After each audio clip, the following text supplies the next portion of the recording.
Le processus créatif ou comment naissent les idées. Bonjour et bienvenue, je suis Lydia Criselli et je vous accompagne à développer votre intelligence créative grâce à la pensée visuelle, à l'art, à la facilitation. Aujourd'hui, je vous propose de découvrir un sujet fascinant. D'où viennent les idées?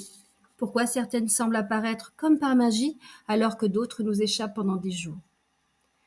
Contrairement à ce que l'on imagine, la créativité n'est pas un don réservé à quelques personnes. C'est un processus que chacun peut apprendre à reconnaître et à cultiver. Le processus créatif comporte généralement plusieurs étapes. La première est la préparation ou l'imprégnation.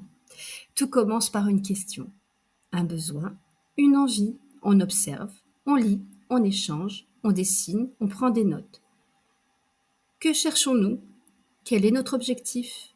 C'est le moment où l'on nourrit son esprit. Il faut du temps pour poser le problème, rassembler des éléments et noter sans censure les idées.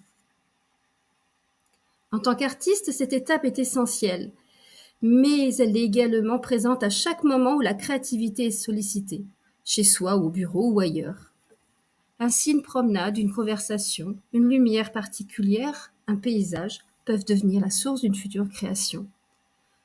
Important, le carnet toujours sur nous pour noter les idées même fugaces qui nous traversent l'esprit. Une carte mentale aussi peut être utile pour les apposer. Attention, les idées, même les plus judicieuses, peuvent être aussi très volatiles.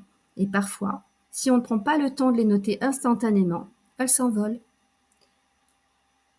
La seconde étape est l'incubation. C'est souvent la plus mystérieuse. Après avoir beaucoup réfléchi, il est utile de laisser le cerveau travailler en arrière-plan. Et là, une idée peut surgir à tout moment, sous la douche, en jardinant, en conduisant. À noter que le silence et les moments de pause font partie intégrante de la créativité. Il faut alors lâcher le sujet, ne plus y penser, faire d'autres activités moins énergivores intellectuellement, une marche, du sport, de la musique. Et puis arrive l'illumination. C'est ce fameux instant où tout devient évident.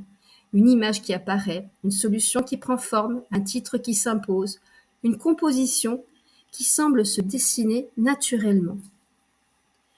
Il est d'ailleurs possible de provoquer naturellement ce temps d'illumination avec des outils comme par exemple l'écriture libre au réveil, ces fameuses 3 pages. Mais l'étincelle, cette étincelle, ce n'est pas la fin du travail, car vient ensuite la réalisation et la production. Il faut transformer l'idée en quelque chose de concret, la confronter à la réalité. L'idée répond-elle au problème, à la question? Quelle est sa faisabilité, son coût de réalisation, ses avantages, mais aussi ses limites? Et là, il faut écrire, dessiner ou peindre et construire, tester et retester, et accepter aussi que la première version soit imparfaite. La créativité nécessite d'oser, et elle a aussi besoin d'un regard bienveillant. La créativité progresse grâce aux essais, aux ajustements et aux corrections. Enfin, la dernière étape, c'est le partage. Une création prend une nouvelle dimension dès lors qu'elle rencontre un public. Présenter une œuvre, animer un atelier, publier un article permet d'ouvrir le dialogue et d'enrichir ensuite et encore le processus créatif.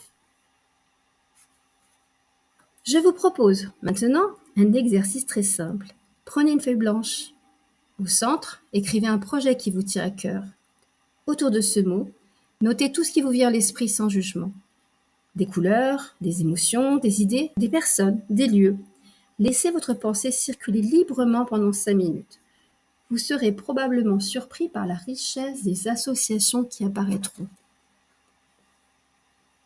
Pour conclure, retenez ceci. La créativité n'est pas un éclair de génie réservé à quelques privilégiés. C'est un chemin, un mouvement entre l'observation, le temps de réflexion, l'intuition, l'action et le partage. Plus vous acceptez ce processus, plus les idées viendront naturellement. Et puis encore une fois, soyez curieux. La curiosité alimente la créativité. Regardez, échangez, intéressez-vous à plein de sujets autres que ceux habituels et osez. Et je vous envoie la lumière et le soleil de Van Gogh pour vous inspirer. Il a osé utiliser des couleurs très vives à une époque où cela surprenait. Il a développé un style unique, sans chercher à imiter les autres. Et il a produit plus de 2000 œuvres en une douzaine d'années, malgré les difficultés. Et plus proche de nous, Philippe Starck, qui a bouleversé le monde du design en osant imaginer des objets du quotidien à la fois fonctionnels, élégants et accessibles. Au lieu de créer pour une élite, il a voulu rendre ce design présent dans la vie de tous les jours. Il est aujourd'hui l'un des designers les plus connus au monde. Et voilà, je vous remercie d'avoir écouté cet épisode.